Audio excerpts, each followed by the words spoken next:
Top है, बोल नहीं सकते। कुछ स्कीम्स चला है शिंदे साहब ने, जी शायद वो इफेक्ट कर ले। शिंदे गवर्नमेंट का जो ये अभी जो उन्होंने ये किया था जो स्कीम्स जो निकाली, लाडली बहन वगैरह जो लाडली है, बहन। अगर वो चल पड़ा तो बहुत फर्क पड़ जाएगा। जो काम करा रहा है वही जीतेगा। हमारे यहाँ से आम आदमी पार्टी मतलब आसानी से निकाल जाएंगे। आसानी से निकाल जाएंगे, कोई दिक्कत नहीं। हमारा सपोर्ट बीजेपी को ही है। तो क्या कारण है, क्यों बीजेपी की तरफ समर्थन है आपका? समर्थन जो हमारा जो एरिया है उसके अंदर उन्होंने ठीक काम किया, तो इस वजह से। हरपाल सिंह, कहाँ के रहने वाले हैं? महाराष्ट्र नांदेड़। महाराष्ट्र नांदेड़ से हैं सर। महाराष्ट्र तो अभी चर्चाओं में है, चुनाव की घोषणा हो चुकी है। क्या लग रहा है आपको महाराष्ट्र का, क्या इस बार जनता का क्या रुझान होने वाला है? टॉप है, बोल नहीं सकते। कुछ स्कीम्स चला है शिंदे साहब ने, जी शायद वो इफेक्ट कर ले। जी। और इस बार पार्टियां भी बहुत है मैदान में। पार्टियां है, मेजरली दो ग्रुप है, एक शिवसेना एनसीपी और कांग्रेस, दूसरा बीजेपी की और उसके अलाइस का पार्टी है महायुति और महाविकास आघाड़ी। महाविकास आघाड़ी। तो मतलब आपके हिसाब से अभी टफ है मामला शुरुआती चुनाव के समय? अभी तो सीट्स डिक्लेयर नहीं हुए, क्या समीकरण बनता है, जी। उसके बाद में मराठा रिजर्वेशन फैक्टर है, जी। वो सारी बातें हैं, क्या सेटलमेंट होता है फाइनल इस पे डिपेंड करेगा।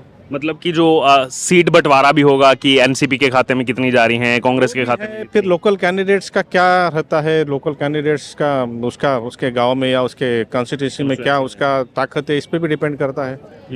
चुनाव अगर सही उम्मीदवार का हुआ तो रिजल्ट में फर्क गिरता है, फर्क दिखता है। और बाकी अगर लोकसभा चुनाव के उससे जाएं तो थोड़ा डिफरेंट रहेगा इस बार, क्योंकि लोकसभा में तो हमने देखा कि महाविकास आघाड़ी को ज्यादा लीड मिली। लोकसभा में तो जहां से मैं आता हूं हिंगोली से, लोकसभा में तो कांग्रेस जीत कर आई है। अच्छा। इनफैक्ट कांग्रेस नहीं, शिवसेना का कैंडिडेट जीत के आया है। अच्छा।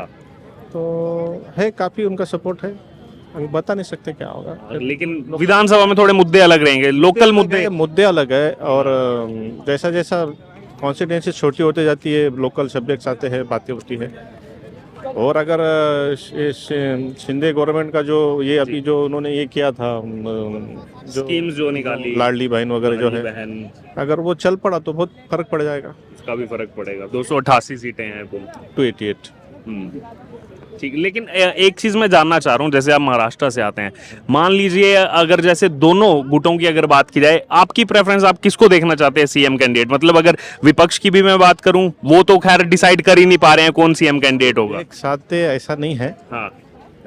सभी लोग हैं, इसके अंदर क्या समीकरण आता है इस पे डिपेंड करता है। उद्धव ठाकरे का भी काम अच्छा रहा है, शिंदे साहब का भी एक अपना अलग रहा है, फडणवीस साहब दावेदार है, तो ये कौन होगा ये नहीं बोल सकते। तो मतलब ये तीनों ही मतलब अपने में सबका अपना अपना तो ये है कि आइदर ये डिपेंड करेगा किसके एमएलए ज़्यादा है तो उनका सीएम आएगा।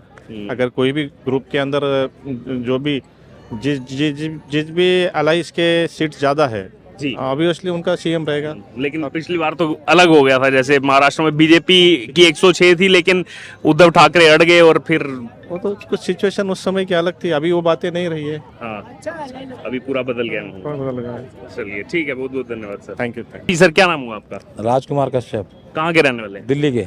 दिल्ली के रहने वाले हैं सर। 2 से 4 महीने का समय रह गया है, दिल्ली में चुनाव आने वाला है, तैयारियां भी चल रही हैं। क्या लग रहा है आपको इस बार दिल्ली के चुनाव में क्या होगा? कुछ नहीं, केजरीवाल फिर से? तो क्या लग रहा है कौन से मुद्दे हावी रहेंगे इस बार उनकी तरफ से? मुद्दे तो जो पार्टी वाले मुद्दे कोई है ही नहीं। अब तो जो पंजाब तो पॉल्यूशन का ज़्यादा चल रहा है इस टाइम। तो हाँ, तो गाड़ियाँ बढ़ेंगी तो पॉल्यूशन भी होगा। पब्लिक बढ़ रही है दिल्ली में, हर स्टेट का आदमी दिल्ली में आकर रोजगार भी कर रहा है, बिल्डिंगें बन रही हैं, पॉल्यूशन तो बढ़ना है। बाकी तो केजरीवाल। लेकिन क्या राह इतनी आसान लग रही है? जिस हिसाब से लोकसभा चुनाव हुआ, कांग्रेस और आम आदमी पार्टी मिलकर के भी लड़े, तो भी 7 सीटों पर जो है एक तरफा जीत हुई बीजेपी की। नहीं, ये ऐसा, ये छोटा चुनाव है, स्टेट वाइज स्टेज है, वो बड़ा चुनाव था। इसके अंदर आदमी लोकल नेता को ही चुनता है कि जो हमारे बीच का ही हो, जो जीत सके। जो काम करा रहा है वही जीतेगा। हमारे यहाँ आम आदमी पार्टी। मतलब आसानी से निकाल जाएंगे? आसानी से निकाल जाएंगे, कोई दिक्कत नहीं है। पवन यादव। पवन जी कहाँ के रहने वाले हैं? दिल्ली का। दिल्ली के ही रहने वाले। अच्छा सर, दिल्ली में इस बार भी पटाखे जो हैं उन पर प्रतिबंध लगा दिया गया है कि पॉल्यूशन ना हो, उसके लिए जो है पटाखे बैन कर दिए गए हैं दोबारा से। क्या कहना चाहेंगे सर आप उसको? अच्छी बात है, वैसे भी दिल्ली में पॉल्यूशन काफ़ी है, तो अगर बैन लगाते हैं तो ठीक है, क्या प्रॉब्लम है? बच्चों को, बूढ़ों को, जो बीमार हैं, उनको तकलीफ हो ही रही है ना। तो उसके अलावा जैसे जो कहा जाता था कि हमारे पास बहुत से ऐसी मशीनरी है जिससे दिल्ली को पॉल्यूशन मुक्त किया जाएगा, लेकिन वो क्या कुछ धरातल पर होता नजर आता है या हर साल केवल बातें होती है? नहीं, बातें हैं सिर्फ बातें, पहले भी हो रही थी, अभी भी हो रही है, आगे भी होती रहेंगी। बातें होती रहेंगी। बिल्कुल। चुनाव भी आ रहा है अब दिल्ली में, हाँ, क्या लग रहा है इस बार का माहौल? बीजेपी।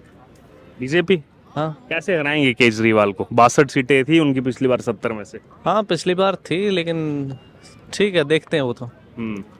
बट हमारा सपोर्ट बीजेपी को ही है। तो क्या कारण है, क्यों बीजेपी की तरफ समर्थन है आपका?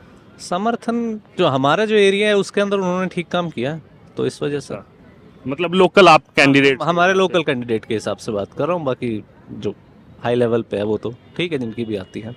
चलिए ठीक। Thank you. बहराइच का मामला पिछले कुछ दिनों से लगातार चर्चाओं में है और इसी बीच कल जो है उत्तर प्रदेश पुलिस ने बहराइच जो पूरा मामला हुआ उसमें जो 2 मुख्य आरोपी हैं उनका एनकाउंटर किया है। हालांकि पांव में गोली लगी है, लेकिन अहम बात यह है कि अखिलेश यादव, असदुद्दीन ओवैसी जो राम गोपाल मिश्रा के मरने पर तो चुप नजर आ रहे थे, उस पर उनकी तरफ से कोई प्रतिक्रिया नहीं आई। इस एनकाउंटर पर उन्होंने सवाल उठाना शुरू कर दिया है। इंडिया गेट पर लगातार हम कवरेज करते हैं और हमारे साथ इस समय जो हैं जो साथी हैं वो भी उसी उत्तर प्रदेश की धरती से आते हैं।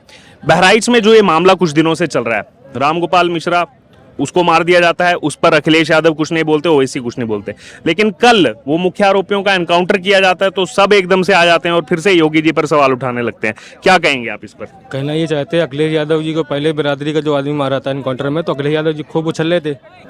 अब अखिलेश यादव नहीं उछल रहे हैं, इसमें क्या है? हम तो कहते हैं योगी बाबा जी का तलवार हमेशा स्वयं तनी रहे और एनकाउंटर होते रहे। एनकाउंटर होते रहे रहे। पर तो ओवैसी भी सवाल उठा रहे हैं, एनकाउंटर क्यों हो रहे हैं? उन्होंने क्या कर लिया?